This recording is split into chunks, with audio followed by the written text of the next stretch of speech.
And now we are having Master Blaster Sailesh Bhai Sheth, Advocate Sailesh Bhai Sheth, to address us and share words of wisdom and his experience and his research. Shailesh Bhai is practicing since 30 years, last 30 years, and uh, friends, whenever I deliver lecture on appeals and revision, I found very much interesting from Sailesh Bhai's presentation, and I acknowledge Sailesh Bhai for sharing your knowledge. And don't and you have never I say you have never thought that it is the knowledge is only yours. You have shared with whole heart to all of us, and we all nurture with your knowledge, sir. Shailesh Bhai is also a writer in Vyapar bi-weekly business magazine, and he appeared in tribunal, high courts, and whatnot. I can say his profile is much bigger, but he is going to discuss today on real estate and taxation.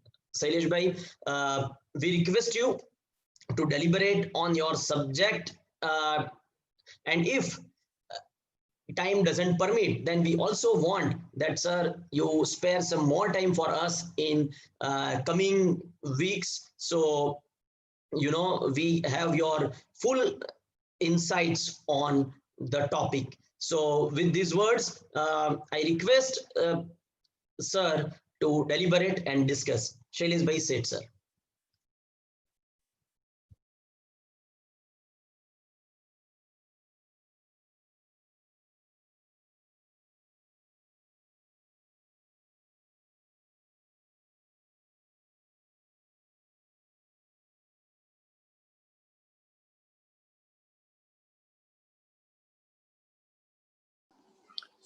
Giving this opportunity. I think all of us, you can hear me? Yes, sir. Now it has started. Okay, thank you.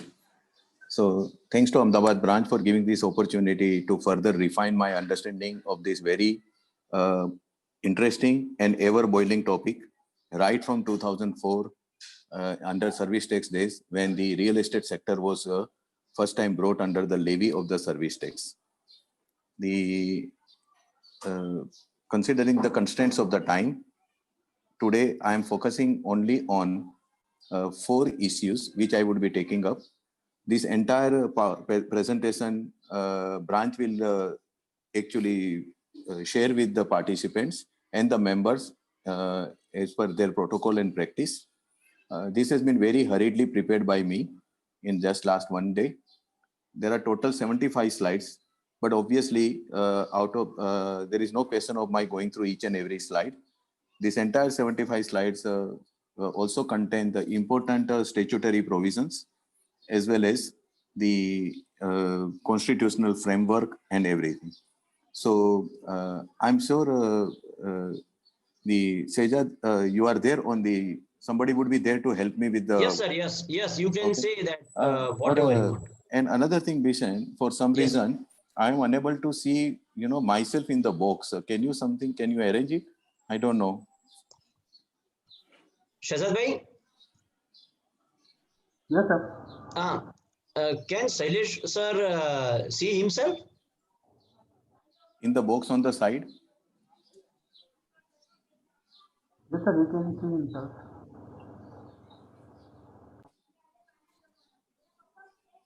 नहीं तो कुछ box में.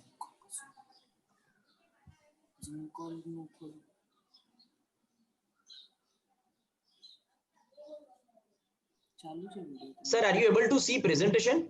Presentation I am able to see. Okay. Okay, fine. Okay, let us continue. Yes, sir. Just friends, as you are aware that for as far as the indirect taxes are concerned, real estate sector has been under the levy right from 2004. It all started with the residential complex service tax, followed by the industrial and commercial construction service.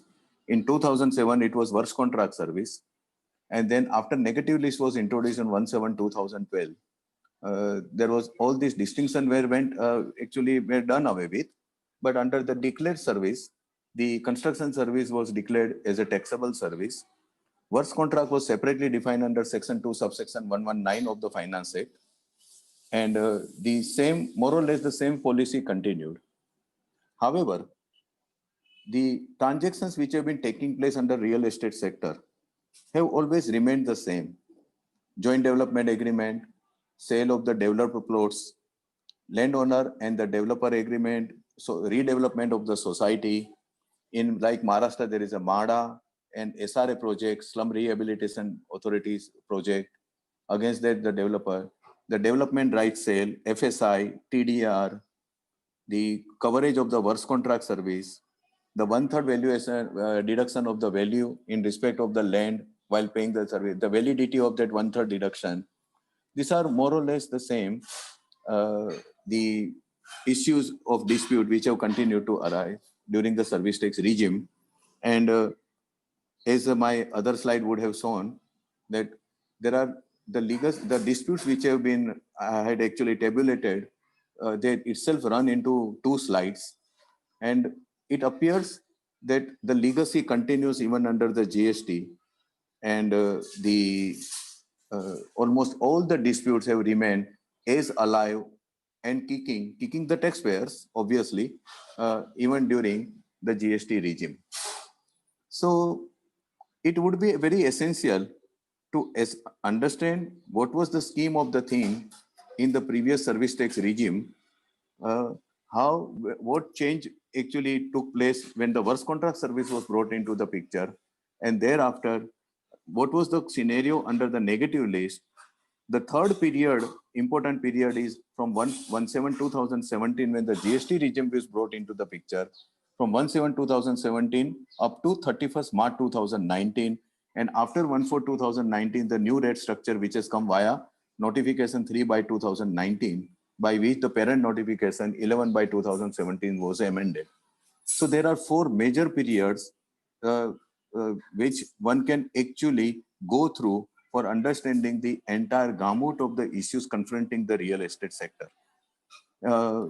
Very recently, I had the privilege of addressing 2 hours 2 session, where actually I have gone into detail in all this aspect.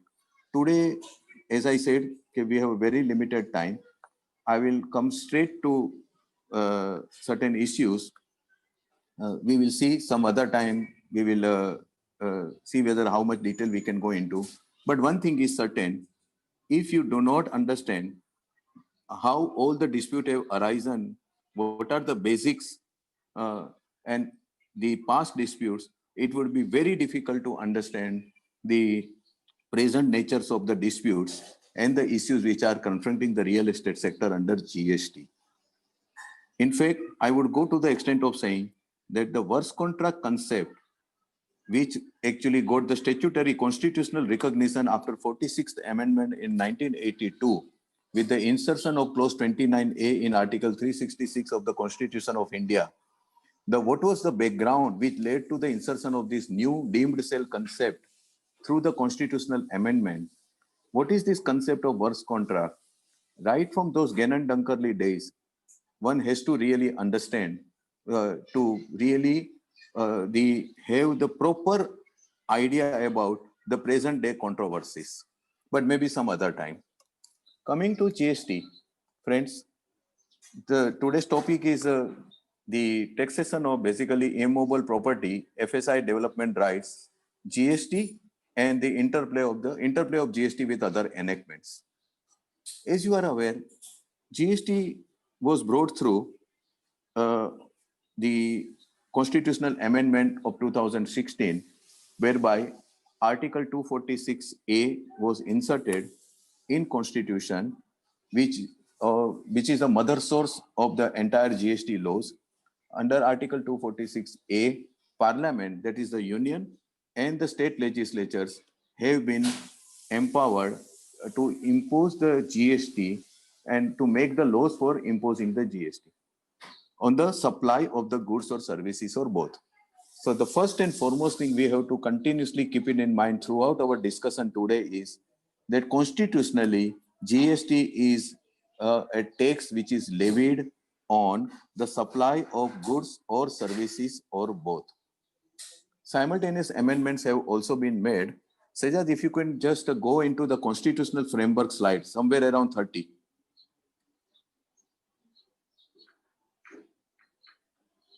Yes. It will appear. Yes. Special provision. This was Article 246A. The Parliament and the state legislature have been empowered and marked the mud to make the laws with respect to goods and service tax imposed. It is a goods and service tax. Then next. Next slide. Next slide. Now, if you see the definitions, 12A, this is the new clause inserted through the constitutional amendment 101st. Goods and service tax means any tax on supply of goods or services or both. We will stop here. Remember this, it is a tax on supply of goods or services or both. 26A defines, this is our constitutional entries. Services means anything other than goods. Next.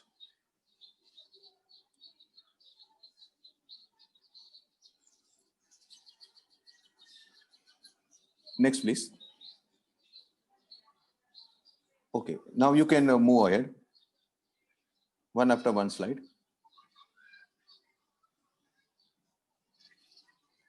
Yeah, please proceed, Seja. Yeah, go ahead. Go ahead. Yeah, 7th schedule. Okay. Here, please keep it in mind. Just go to the next slide. As you are aware, Article 246 provides for the clear demarcation of the legislative powers of the Parliament, that is Union, and the state. Union power, the matters which are on which the laws can be made by the Union are enumerated in list 1, which is known as the Union list, and the matters on which the state legislatures have got powers is contained in list 2, that is state list. For our purpose, please keep two entries in mind. Entry 18 of list 2, which is the state powers, land, that is to say rights in or over land, and 49, taxes on lands and building. These two entries empower the state legislatures to make the laws. One, land is a legislative entry, taxes on lands and building is a taxation entry. But they remain, even today, even after GST, they remain within the sole power of the state legislature only. So Union has no power to make the laws with regard to this. Please keep this in mind. Next. Next. Okay, now leave all this, just proceed, all this, leave all this definition. Come to only section 7. Next. Next. Section 7.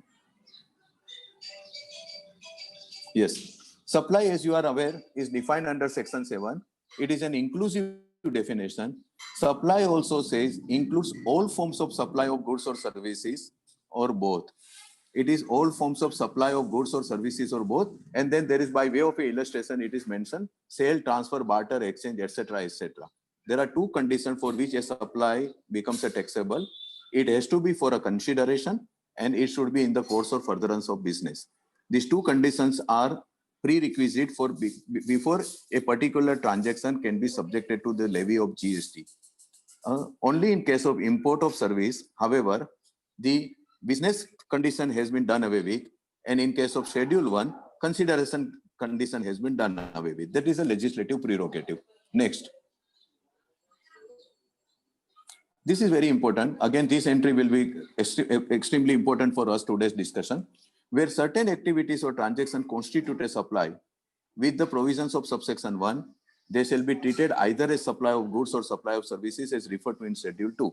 As you are aware, Schedule 2 is a categorization or classification schedule. In respect of certain specified transactions, if the need arises, one can refer to it to ascertain whether it should be treated as a supply of goods or supply of services. However, this retrospective amendment, this entry insertion of 1A right from 1st July 2017, made it very clear that before one refers to the schedule 2, the transaction itself should be a supply as per subsection 1. In other words, it should be a supply within the meaning of subsection 1. And then only one can refer to schedule 2. A mere insertion or mere mention of a particular transaction under schedule 2 will not make it taxable if the activity per se is not a supply. I'll repeat, schedule 2 is not a deeming provision. Therefore, a particular transaction or activity is mentioned under schedule 2, but if it is not a supply as per subsection 1, it will not become taxable at all. Please keep this aspect also in mind. Next. Continue. Okay, please proceed. Proceed. These are all charging provision. Continue. Continue. Proceed. Go ahead. Go ahead. All this now provision you can leave aside. Section 15, 16, etc. Leave it all. I mean, continue, please. We can save the time. All. Come straight to around 50 when my dispute starts. Taxation of sale of immobile property. Straight. These are all legislative provisions, please. Go ahead. Go ahead. Yes. Under schedule 2, these are the entries which would be relevant for our purpose. Leasing, entry 2, and the renting of immobile property. Next. This is construction related entry. Fine. Go ahead. Composite supply works contract. Go ahead. This is schedule 3. As you know, schedule 2 enumerates those transactions or activities which should be treated as neither supply of goods or not supply of services. They are outside the purview of the levy. And then that there is an entry 5, sale of land, and subject to clause B of paragraph 5 of schedule 2, which is a under construction activity, sale of building. So a pure sale of building, post CC, and sale of land are under schedule 3, not liable to tax at all. Next. With this background, let us now start. I have selected for today's discussion only 4 issues, but I will not rush away with them. If need be, maybe as Bishan Bhai has suggested, it would be my pleasure and privilege to continue this discussion and even covering all other topics also, which are of far-reaching importance today. The first is levy of GST on immobile property. As friends, I have just explained to you that GST is a tax on supply of goods or services or both. The constitutional framework, the clause 12A defining GST also speaks about GST is a tax on supply of goods or services or both. We have seen the definition of goods. The definition of goods also speaks about which has been given in section 252. It also make it very clear that goods means every kind of movable property. Therefore, from the definition of goods, immobile property is outside the purview of goods. Services is defined under section 2102. It starts with the opening words. Services means anything other than goods. And this is the same words by which services have been defined under the clause 26A of the article 366 for GST purpose, which was inserted through the constitutional amendment. With the services wide-ranging and apparent wide definition, anything other than goods, the doubt had arisen in the initial days that if immobile property like land or building or such other property, since they are not goods, would it automatically come under these services? That is the question, which was raised by many quarters, many authors, professionals, taxpayers. In my humble opinion, there was no cause for any apprehension at all. There was no need to be worried about at all, even without clear mention of or clear exclusion of immobile property. It could not have come under services, but I'll come to that. But anyway, the legislature took note of this, council took note of this, and in schedule 3, they included 2 activities, sale of land and sale of building. And these 2 were actually put under the non-taxable supply, if I can loosely call it. They are outside the purview of tax. They are not non-taxable supply as such. They are completely outside the purview of the law at all. However, the question here is, even without this exclusion, could the immobile property would have come under the services definition of node? Friends, in my humble opinion, the immobile property could not have come under service definition, whether it is specifically excluded or not. Once we say that GST is a tax on supply of goods or services or both, the immobile property remains outside the purview of the scope of the levy at its threshold, at its inception stage itself. The levy cannot touch the immobile property at all. The word services means anything other than goods cannot be interpreted or understood in such a wide manner so as to cover the immobile property. The theory of equivalence, which has been propounded by the Supreme Court and explained in All India Federation of Tax Practitioners case, that as far as the weight or GST is concerned, there is a goods and services remain actually on the equal pedestal. This theory come into play here. Services means anything other than goods. So what that anything which can come within the scope of services should be at least akin to goods. It cannot be something different than goods. Human beings cannot come under services. Animals cannot come under services. It should be akin to goods at least. It should have some fundamental characteristic which the normally a goods would possess. Then only it can come. Though it may not come specifically under goods, then it can come. But immobile property cannot come under service. If you see, Section 65B44, Finance Act excluded mere transfer of title in immobile property. Now, we will come to that. Exclusion of sale of land. Whether sale of land or sale of building, without this exclusion also could not have come under the service definition, because in any way they cannot be considered to be akin to or similar to or similarly placed as goods. That is the point I am making. And therefore, in my opinion, this very exclusion was not warranted at all. It was a misnomer, or maybe it has been put by way of an abundant precaution. Actually, by actually voicing this concern, probably we have invited trouble for ourselves, because of this exclusion, there is a direct impact on the availability of the full ITC. As you are aware, under Section 17, subsection 3, sale of for the purpose of value of the determining the value of the exempt supply, value of sale of land and value of sale of building, if any, has to be taken into account. Suppose one of you, any of you, has got an ancestral land somewhere in Kutch or somewhere in Gujarat. It is your coming from your ancestors or from your father. It is coming from there, and you are practicing as a chartered accountant. You are paying the GST on your professional services. You are availing the ITC also. However, in this year, you decided to sell off that property, that land you have decided to sell off. When that land is you are selling off, the ITC which you are availing on your normal activity with the professional services has nothing to do with your sale of land activity at all, except you might have used probably 1 or 2 telephone calls. In spite of that, for the purpose of proportionate reversal under Section 17(3), you would be hit by this provision, and sale of land would become exempt supply, because as per the view, I'm only telling others' view, exempt supply includes non-taxable supply. Non-taxable supply is defined to mean any supply which is not leviable to GST.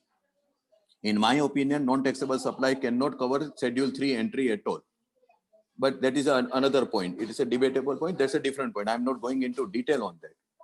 But assuming that sale of land comes, being a non-taxable supply, comes within the scope of exempt supply, in this year, a professional selling his land and a professional selling at the same time carrying on his professional activity will be hit by this proportionate credit requirement of Section 17(3). This is how why I say, okay, by voicing our concern and apprehension, we have actually acted in the hands of the government, and this unnecessary exclusion has come under Schedule 3. It is a Abel Mujhe Maar. This is fundamental. Next.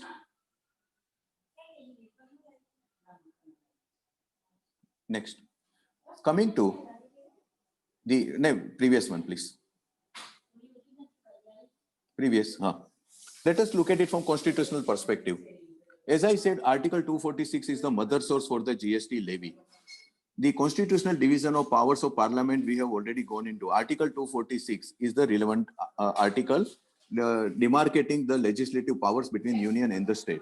There are three lists: union list, state list, and the concurrent list. Entry 18 says land, that is to say rights in or over the land. Entry 49 says these are all two state lists. Please remember that. What is really interesting is Article 246A, which is inserted through the Constitutional Amendment Act, empowering the union and the state to make the laws for the purpose of imposing the GST. Article 246A is only for GST purpose. That Article 246A starts with the non-obstante clause, notwithstanding anything contained in Article 246 or Article 254.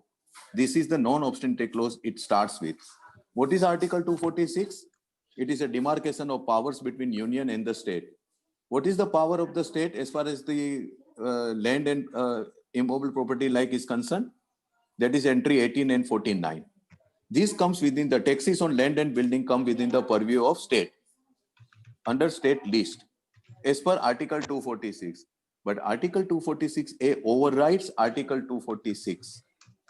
Can it be therefore said that because Article 246 is overriding in nature, and therefore this demarcation of powers and state legislature power to make the laws only on the land and building, and center has no power, GST is a central piece of legislation, that becomes now totally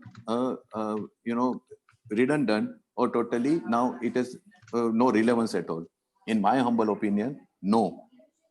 Article 246A overriding nature will come into play only in respect of those matters where the GST can be levied.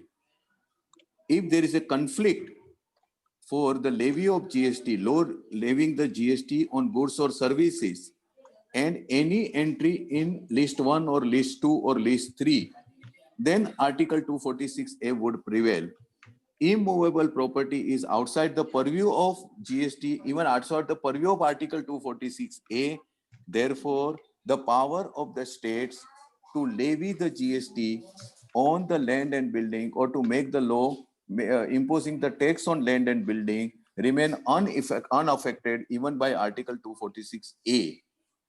It will not get overridden because of Article 246A, because immobile property is outside the purview. And therefore, any attempt, direct or indirect, to levy the GST on immobile property in any manner will actually be contrary to the constitutional scheme of the things, and would be the constitutional validity can always be under challenge. That is another interesting point emerging from the whole scheme of the entire GST framework. Next. Next. Next, please. Coming to immobile property. Having said that, this is the basic framework. The term immobile property has not been defined under the GST law. And therefore, let us now see the first interaction here will take play, interplay with the other enactment will come into play. And that is the first one is Transfer of Property Act. Let us see. Section 3 of the Transfer of Property Act says, immobile property does not include standing timber, growing crops or grass. This is a negative definition. It is not an exhaustive definition. And therefore, one has to refer to General Clauses Act. One can refer to.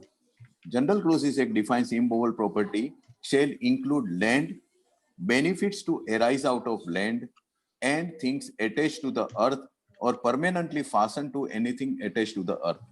For our purpose, the important phrase will be benefits to arise out of land. And Movable property has been defined under General Clauses Act shall mean property of every description except immovable property. Now, one would wonder that why we should refer to other enactment. General Clauses Act would come into play. It permits the reference to other definition and other enactment if the particular enactment does not provide the definition of some important term. Since immovable property has not been defined and land or building are obviously are immovable property, and GST cannot be levied on immovable property, it would be essential for us to find out the real meaning and scope of the term immovable property. And therefore, it is permissible, legally permissible to refer to all these definitions. In fact, in the first major judgment which I would be referring here is of Supreme Court in Tarkeswar C.O. Thakurji versus Dardas Day and Company, 1979, 3 Supreme Court cases 106. In this, the Supreme Court said, I will just read out the main observation. The definition of immobile property given in Section 3 of the Transfer of Property Act is in negative and not exhaustive.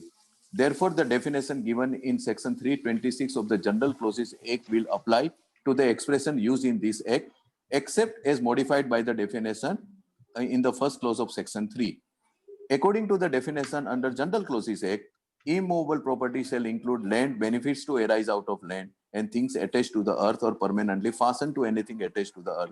In short, the expression immovable property comprehends all that would be real property according to English law. English law recognizes the property, demarcates the property into real property and personal property. The concept is different from our immovable property and movable property. They call it real property, and the personal property is another subject matter of discussion. So thus every interest in immovable property or a benefit arising out of land, mark the words of Supreme Court, or benefit arising out of land will be immobile property for the purpose of Section 105 of the Transfer of Property Act. Benefit arising out of land also or immobile property will be out of land will be also the immovable property. Next, please.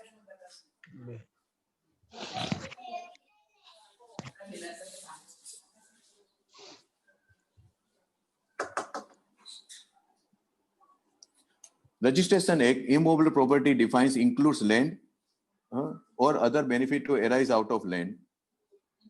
Then attached to the earth. The important is attached to the earth, but we will not go for the time being. We will leave aside this definition.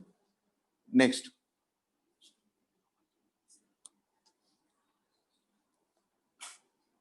With this background of the immovable property definition, let us now ask ourselves, this is the, so I will conclude my first topic of the sale of immovable property with 3 propositions. 1, GST is a levy only on the supply, is a tax on the supply of goods or services or both, even as per the constitutional framework, and therefore immovable property of any nature is outside the purview of the tax. The definition of services, apparently wide-ranging, cannot include immovable property merely because it says it covers, it means anything other than goods. Anything other than goods means that anything, that something has to have the similar or some characteristic of the goods. Without that, it cannot come under services. Under that circumstances, the very exclusion of the sale of land and sale of building, the two categories of the immobile property, their exclusion was actually not warranted at all. And by actually specifically excluding it via chapter schedule 3, more troubles have been actually have come knocking at the taxpayer's door rather than solving the problem. And finally, immobile property includes the benefit arising out of land. Land comes within the scope of immobile property, and even benefit arising out of land also comes within the scope of immobile property. With this, now let us take off to the another second topic, and that is the taxability of development rights, FSI and TDR. As you know, friends, prior to GST also, development rights taxability was always a subject matter, has always been a subject matter of dispute. Even TDR, transferable development rights, also has been a subject matter of dispute. I'm not going into the background the board circular of 2012, followed by board circular of 2015, then 2016 high power committee's instruction and circular, notification 4 by 2018, and now notification 3 by 2019 to 8 by 2019. The controversy has continued, it still continues, and it will continue for quite some time. The moot point is whether development rights can be subjected to levy of GST or not, whether FSI can be subjected to GST or not. Notification 6 by 2019, the latest one from 1st April 2019, grants the exemption to development rights or FSI or TDR, which are acquired by a promoter developer from any other person or like a landowner promoter, provided the under constructed property is sold by him prior to the, it is sold by him before CC. Any units which are sold after CC, the landowner under reverse charge mechanism, the developer promoter is required to pay the GST proportionately on the development rights on which initially he has taken the exemption. In my humble view, this entire notification and the provision, everything right from the grant of exemption, everything is non-maintainable. Their validity is a subject matter of serious challenge. They are unconstitutional in my humble opinion. But that is not the subject today, so I'm not going into detail. The entire exemption proceeds on the basis that development rights are per se taxable. Because exemption follows taxability, exemption cannot determine the taxability. Please bear it in mind. Exemption follows taxability, exemption cannot determine taxability. If something is exempted by the legislature, it does not mean, and it cannot mean that it is taxable or it was always taxable. From these, let us now proceed. So whether development rights can be subject, that answer would lie in one question, whether development rights can be considered as a benefit arising out of land. If answer to this question is yes, then it will come within the scope of land, and therefore it will come within the scope of immovable property also, and outside the purview of the law. If the answer to this question is no, then development rights can be subjected to levy. Let us now try to find out the answer with the help of some judgments. The question which we are asking ourselves is whether development rights can be considered as a benefit arising out of land. In Anand Behara versus State of Orissa, Supreme Court said, lake is an immovable property, and petitioner right to enter the estate, which is lake, not owned by him, and take away the fish is profite pendre, and in India, it is regarded as a benefit to arise out of land, and hence it is immovable property. Lake is an immovable property, and the right of the petitioner to do the fishing in that lake, which is not owned by him, is also a benefit arising out of land and would come within the scope of immovable property. In Titagarh Paper Mills Company Limited, Supreme Court said, felling, cutting and removing bamboos from the forest for the manufacture of paper is a benefit to arise out of land, and it would be an interest in immovable property.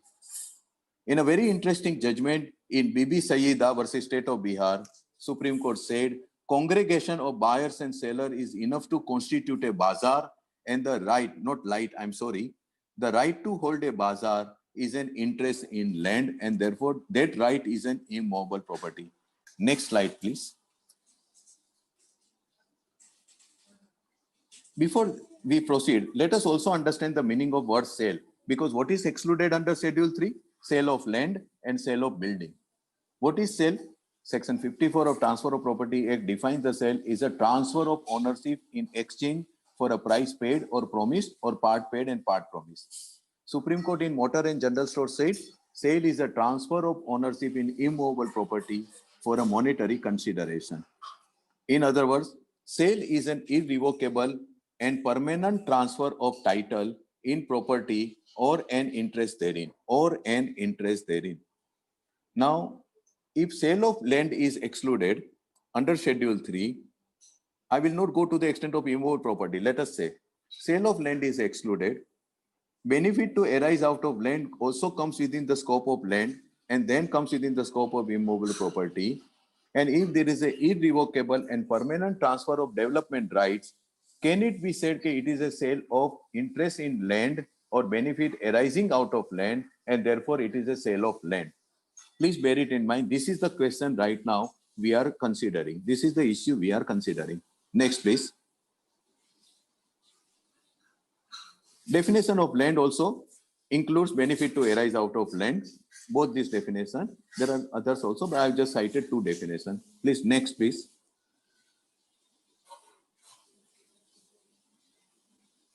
Development right. The Maharashtra Regional and Town Planning Act, other state bodies have also got the similar type of definition.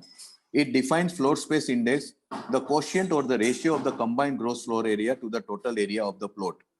Development right has been defined under this MRTP Act, means right to carry out development or to develop the land or building or both, and shall include the transferable development right, that is TDR, in the form of right to utilize the FSI of land utilizable either on the remainder of the land for public purpose or elsewhere. Very important definition. It is a right to carry out the development or to develop the land, and it includes TDR also. Next, please. The distinction between TDR and FSI has also been brought in. Before I come to this, Sejat, can you go in the next slide, please? What is TDR also? Next.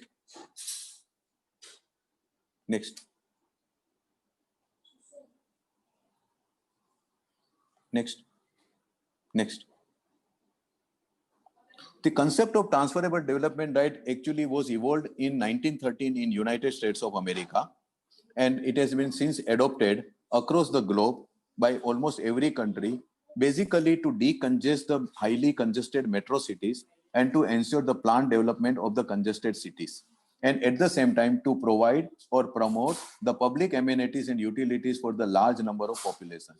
Suppose the slums are actually spreading across Ahmedabad or Mumbai, and there is an encroachment of the land, but they are otherwise, that population is otherwise quite bereft of, they are not having the public amenities or utilities. It is the welfare state duty to provide those amenities for which the private ownership land can be acquired by the state government legally, for which the compensation is given, and this compensation is given in the form of transferable development rights. And MRTP Act defines TDR as it is a voluntary incentive-based program allowing landowners to sell development rights from their land to a developer or to the interested parties, who can then use these rights to increase the density of the development at another designated location. TDR is a transferable development. It can be, it is like a DRC, the development rights certificate. It is basically like a sales certificate, can be sold in the market. And the evolution took place because of the crying need for the promotion of the public utilities and to decongest the metro cities. Now go to previous slide, please. Previous one. Yes. In Janit Manch versus State of Maharashtra, the difference between TDR and FSI has been beautifully brought out by Supreme Court. Supreme Court said, I will only read some important part. TDR is therefore a voluntary incentive-based program allowing landowners to sell development rights from their land to a developer to other interested parties, who can then use these rights to increase the density of the development at another designated location. It is an alternate mode of compensation that instead of payment of money, what is given is TDR, which is nothing but a development potential in terms of increased FSI awarded in lieu of the area of land given by the private land owner. It is given in the form of DRC. Such TDR or DRC is negotiable and can be transferred for consideration, leaving it open for the owner of the acquired land to either use the TDR for himself. If I, as a private landowner, has given the land to the government, I will be given the TDR as per the existing policy. Either I can exploit the TDR for my own purpose by developing some project, or I can sell it in the market. Next. The other concept which Supreme Court has explained is FSI. I will just read that. It may be noted somewhere in the middle of the slide. It may be noted that often FAR and FSI are used as interchangeable terminologies, and what is taken into account is the carrying capacity or infrastructure amenities of an area, which would in turn have a direct impact on the public health, etc. Illustratively, if a plot of land measures 1000 square meter and the permissible FSI is 1, then about 1000 square meter is permissible to be built on. It is a buildable potential of the particular piece of land or plot. That is FSI. Okay. This is the distinction between the two. Next. What emerges from this is development rights or FSI or transferable development rights are benefits arising out of land. They are inextricably, inseparably associated with land.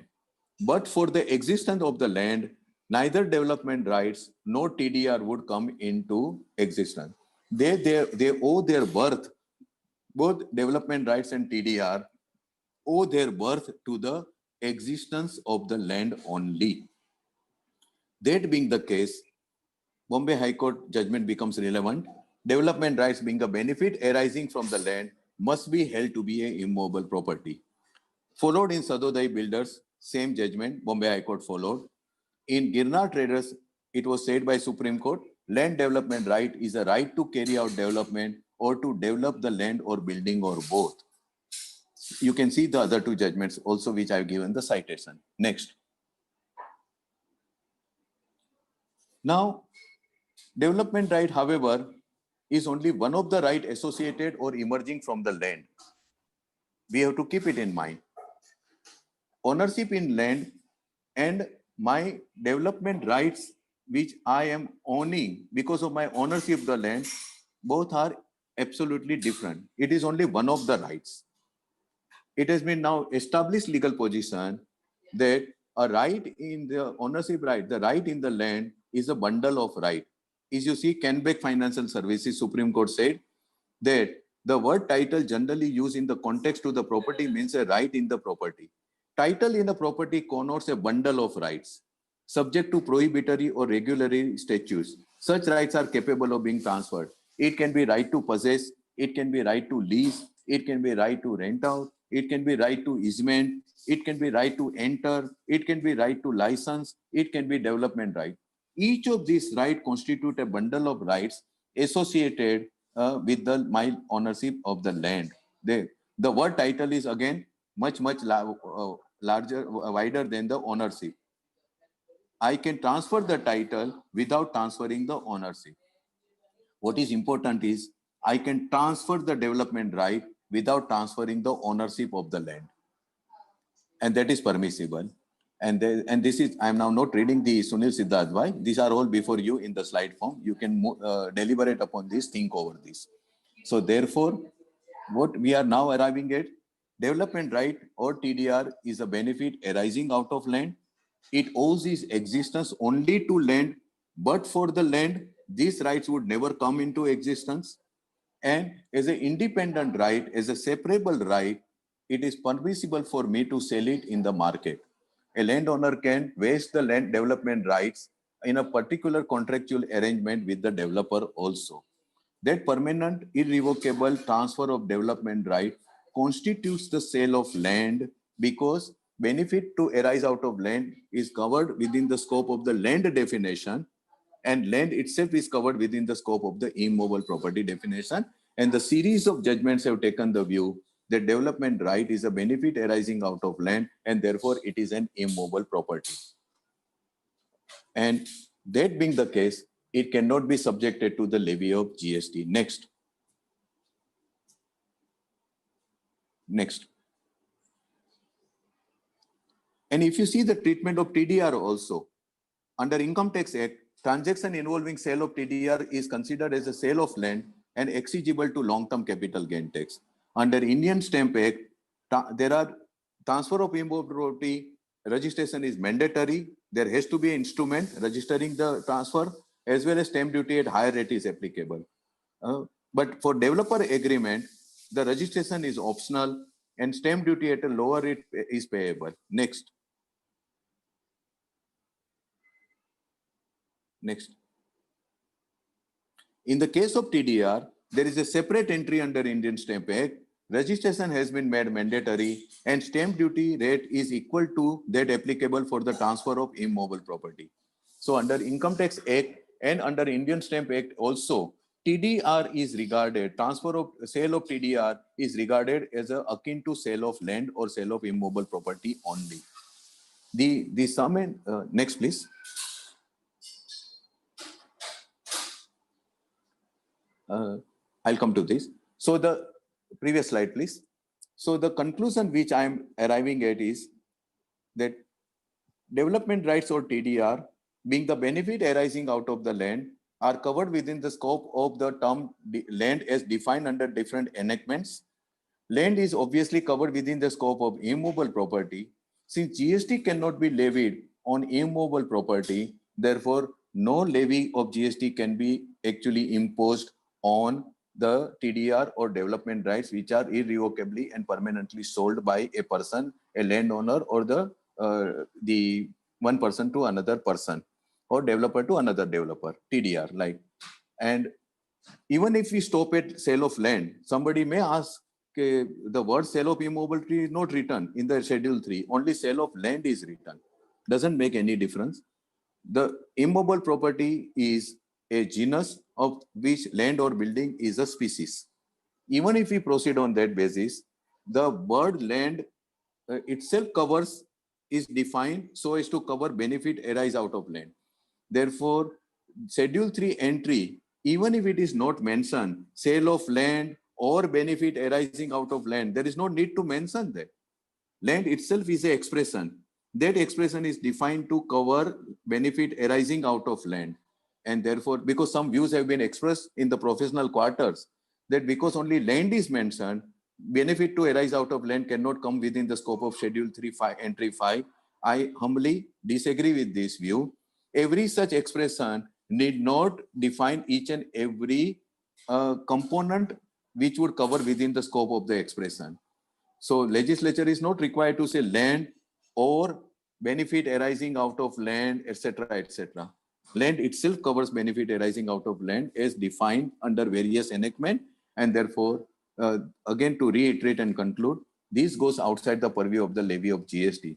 Once this goes outside the purview of the levy of the GST, the very exemption granted right now under notification 6 by 2019 becomes misnomer, even if the development rights are actually obtained, and any units which are sold after CC exploiting the development rights or TDR, the proportionate, neither the proportionate tax is required to be, can be imposed on the developer under reverse charge mechanism, even if we might have availed under mistaken belief the exemption. In my opinion, the very exemption is not required because development rights are outside the purview of the levy. Come to next. Coming to levy of GST on renting of immovable property. This is very interesting entry. Friends, section 9 is a charging provision. Section 7 has been amended retrospectively. We have seen subsection 1A. We have also seen entry 2 and B, land and building, leasing, easement, etc. is to be regarded as a supply of service.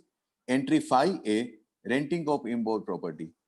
Please bear in mind, in service tax under negative lease regime, under section 66E, the first entry was renting of immovable property. Renting of immovable property was specifically declared as a declared service, as a deemed taxable service. There is no such deeming provision as of now under GST Act. GST Act has no deeming provision.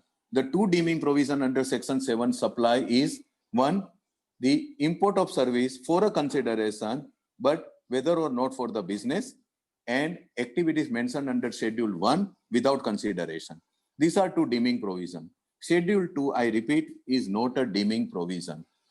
Now the question here is, renting of immovable property, the right, as I said, my ownership in the land, it is a bundle of rights. One of that right I can also is to give it on the rent or on a lease basis. That leasing right is also a benefit arising out of land. If that be the case, when the very renting of immovable property or leasing or licensing of the land or building under entry 2A or B, because ultimately that right itself is the benefit arising out of land, therefore covered within the scope of the land. Just to again go back in that, as Supreme Court said about the fishing, that in the, though the lake is not owned by me, to that extent, the my right to go and take away the fish under the contractual arrangement is a benefit arising out of that immovable property, which is lake. Applying the same ratio of the principle, it can be said that this my leasing right or my right to actually give on a, or any other associated right is basically the right is a benefit arising out of land. It is an immovable property. That being the case, the question arises whether it can be subjected to GST at all. Subsection 1A, which was inserted with retrospective effect, starts with the qualification if any transaction or activity is a supply under subsection 1. What is subsection 1? Supply is defined as a means, it includes, supply includes the any supply of goods or services or both in any manner. So subsection 1 is in keeping with the constitutional framework. It is only a sale, supply of goods or services or both. Section 7, even the renting and license words used in subsection 1 of section 7, which defines supply in an inclusive manner, that renting, license, sale, disposal, hire, all these words have to be read in conjunction with the goods, supply of goods or services only, not immovable property. This has become very clear after this retrospective amendment and insertion of entry subsection 1A. Because my leasing of land or building or renting of immovable property per se outside the purview of subsection 1, it cannot be subjected to tax because of its mention under Schedule 2, because Schedule 2 is not a deeming provision. If we treat as a Schedule 2 as a deeming provision, which mistakenly many people, including advance authority ruling, have done, then this entire qualification specifically inserted by legislature that if a transaction, where a transaction or activity is a supply under subsection 1, that would become redundant or meaningless. That interpretation is not permissible. Schedule 2 was never intended to be a deeming provision right from the first day. But it was so badly misunderstood by advance authority rulings and also by taxpayers and tax professionals across the country that fortunately the legislature has done the retrospective amendment. In other words, in my humble opinion, GST cannot be levied on renting of immovable property or even the leasing or licensing or any such arrangement connected with the land and building as specified under entry 2 and B. And please mark, the word renting is nowhere defined. Section sub 7.1a uses the word renting, supply definition, but renting is not defined. Renting is defined under entry 77 and 77A of notification number 12 by 2017, central tax rate service notification. It is defined. The definition is more or less at par with the erstwhile renting of immovable property definition under negative list, service tax. However, it is a settled law that an entry, an expression defined in the exemption notification cannot be applied to understand for the purpose of interpretation of the main enactment. The Parent Act entry cannot be understood in the form of the exemption entry. A Parent Act definition can be applied to understand or interpret the exemption entry, but not vice versa. And therefore, in my opinion, entry 2A and B Schedule 2 and entry 5A renting of immovable property Schedule 2 are actually cannot be the ground or basis for levy the GST on the renting of. So commercial units, suppose in a commercial complex are given on a rent basis, the levy of GST can be a subject matter of serious challenge. Next. Listen, only 5 to 10 minutes. Huh? And assuming the renting of immovable property is taxable, let us now proceed. You know that Safari Retreat, the ITC is not being allowed because of section 17, 5C and D. Safari is right now in the Supreme Court. We should understand the genesis or the background of this entire controversy very quickly. in service tax regime, the whole controversy started with 4th January 2008 circular of the board, where the board said that when a commercial complex is constructed and the units therein are proposed to be given by the developer on rent basis on which he would be discharging service tax, he cannot avail the credit on the steel, construction material or services because an immovable property in the form of commercial complexes come into existence. What board wanted to convey was there is a breakage of the input credit chain and therefore credit is not admissible. Absolutely illegal circular and wrong understanding. Despite this circular, the Bangalore Tribunal in Samvita storage case held the immovable property in the form of storage tanks coming into existence, construction material and service was allowed as an input tax credit. This was approved by Andhra Pradesh High Court. In Ahmedabad Tribunal Mundra Port, one of the issue was the availability of Senvet credit on the construction material used for the purpose of constructing a jetty as a part of the complete Mundra Port, and port activities service tax was being paid by the company. Ahmedabad Tribunal actually ruled against the company as far as this aspect was concerned, and credit was disallowed on the construction material used for the construction of jetty. However, the reference was answered in favor of the company by Ahmedabad Gujarat High Court in 2015 TIOA, and construction material ITC was allowed.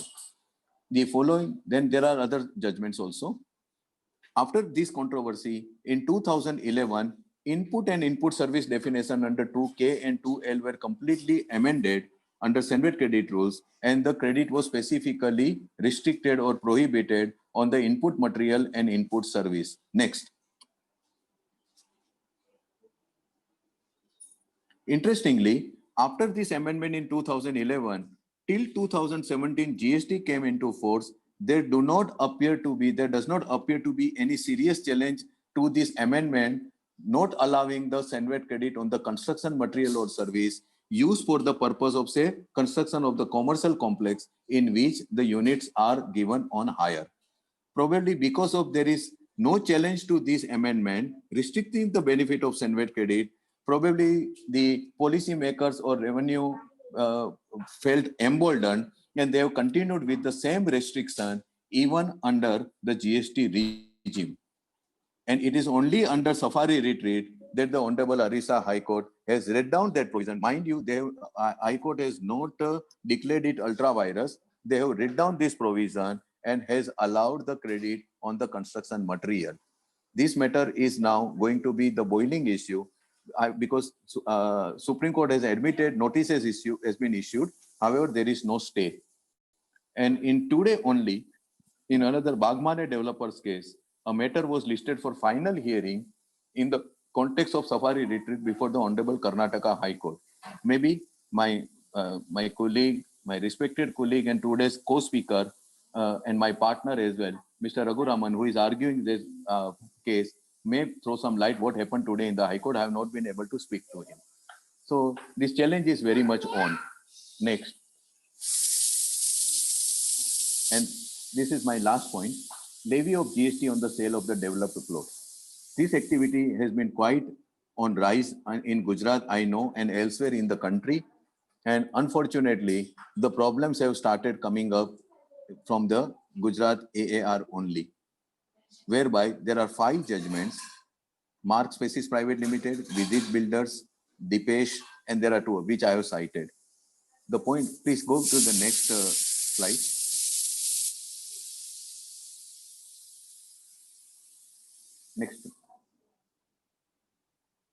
Next slide, please.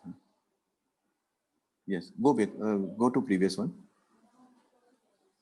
Yeah. I'll add the latest citation also into this in my slide. In a day or two, I will refine this complete PPT because this was very hurriedly prepared by me, and then have it circulated among the participants. I'm sure the branch will take care of it. I'm not going into an analysis. I rarely read the advance authority rulings, only maybe as a cursory glance. I don't believe in going to advance authority at all, but that's a different subject. Maybe sometime it would be worth taking up that subject, whether we should really approach advance authority at all. It might be a serious topic to undertake, to take some serious discussion. Okay, my views are, just to summarize my views, I have already said sale of land is basically outside the purview of the Schedule 3, because of Schedule 3, outside the purview of the levy itself. When a developer develops the plot with and installs certain amenities into the plot, after plotting the entire piece of land as per his plan and everything is a projection and as per his business policy, and when he sells the developed plot, there is a once for a lump sum consideration, what he is selling is basically a developed land. He is not selling the amenities separately and the land separately. There is no such thing involved here. It is a one single, assuming, I don't want to even go into the composite supply, assuming for a for the sake of argument, can there be a composite supply? If you read carefully composite supply definition, composite supply is basically the two taxable supply of goods or services or both.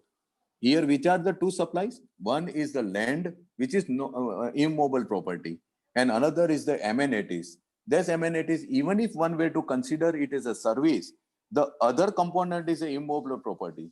So it would be fallacy to say that this is a composite supply at all. One, it can't be construction of complex. That is something far-fetched and absurd as advanced authority has ruled. How can be a sale of developed plot or development of the plot can be considered as a complex? Typical bureaucratic interpretation and the conclusion to somehow other fix the levy. Anyway, and therefore this entire transaction, which is for the lump sum consideration, where the customer, the buyer is buying a piece of developed plot, comes within the scope of the sale of land and therefore outside the purview of the levy in view of Schedule 3, Entry 5. Please go to the next. Interestingly, there is a latest ruling on 22nd October by the Uttarakhand AAR in Abhishek Darak. Member Amit Gupta, he said, taxability of sale of developed plots.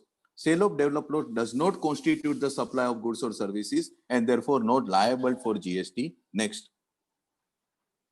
However, the differing member, Sri Anurag Misra, said, there is an assurance to the purchaser as to the nature and the extent of development that will be carried out as a part of the package. And Entry 5 Schedule 3 refers to only sale of undeveloped land and not of developed land. It is a supply of service liable to GST. You can see the absurdity of the reasoning. Schedule 3 Entry 5 speaks about sale of land.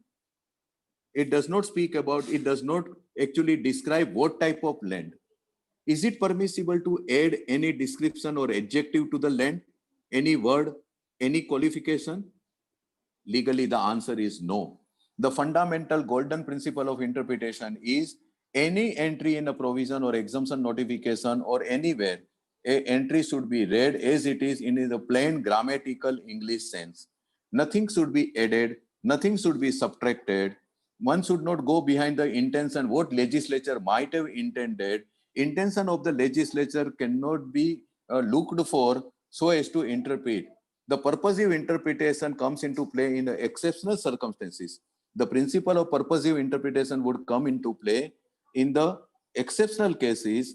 If the entry otherwise can be understood and interpreted and read in its plain grammatical sense, then the purposive interpretation principle will not come into play.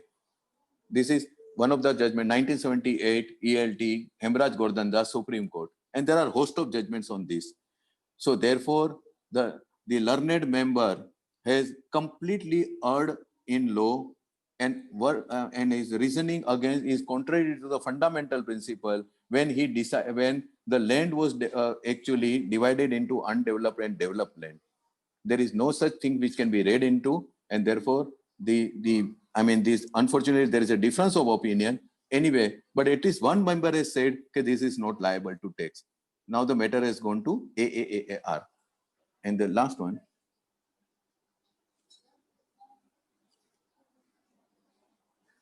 Next. With this, friends, I conclude my today's discussion. There are quite many topics relating to real estate sector. Apart from the issues arising from the notification 3 by 2019 to 8 by 2019, as well as major issues relating to the JDA, long-term lease. Quite a few issues are there. If the circumstances warrant, if the time if the God willing, sometime maybe in future we will again meet and discuss. Thanks. I once again thanks all the participants for the very patient listening, and to the branch for giving me this wonderful opportunity. In the passing, I would only wish you a very, very happy, eventful, wonderful, and blissful happy New Year, Samvat year 2077. Please be safe. It is better to be paranoid rather than to be dead. Ahmedabad, I'm very well connected with Ahmedabad and entire Gujarat. In fact, I belong to Saurashtra, and my majority of the clients are based in Gujarat. So I have a very fond, attachment with the Ahmedabad city and Gujarat as a whole. Please take care. આપણી ગુજરાતી ભાષામાં જો કહો અને જો if I may be allowed to digress, આ સમય એવો છે કે રાઈનો પર્વત કરવામાં જરા પણ નાનપ ન અનુભવવી જોઈએ. ફોડકી થઈ હોય તો કેન્સર થયું હોય એમ માનો, અને શરદી થયું હોય તો ન્યુમોનિયા થયો છે એમ માનો. અને પ્લીઝ બી સેફ અને remain safe. Thank you very much. Thank you very much, Shailesh sir, for your guidance, knowledge dissemination, discussion, and deliberation. Sir, I also would like to inform the participant that Shailesh sir is a very good poet, writer, and singer also. We used to get his singing in the nights of the RRC. And though in the morning we are having a session, but in the night we have his musical session. Shailesh bhai, kuch shairi ho jaye agar if you want, you can share it, because the mahol is very much difficult and critical. So if you can make some things sort it lighter, it will be a pleasure, sir. Okay. Hemantbhai, generally કવિતાઓ તો હું ગુજરાતીમાં જ લખું છું, પણ હમણાં દિવાળીના દિવસો છે. Hello, can you hear? Yes sir, yes. દિવાળીના દિવસો છે, એટલે દિવાળીના કોન્ટેક્સ્ટમાં જ હું મારા જે અમુક કાવ્યો જે મેં લખ્યા છે, એક બે ખાલી કહી દઉં છું. એક હિન્દીમાં છે અને એક સાદું ગુજરાતીમાં છે. આ કાવ્ય મેં હમણાં તાજેતરમાં જ લખ્યા હતા. તમસ કા અબ પૂર્ણ બહિષ્કાર है, प्रकाश का भावपूर्ण अंगीकार है, रंग रोशनी की चारों ओर बौछार है, आया यह दीपावली का त्योहार है. न मन में कोई भी कटुता रहे अब, और प्रेम से गले मिलकर रहे सब.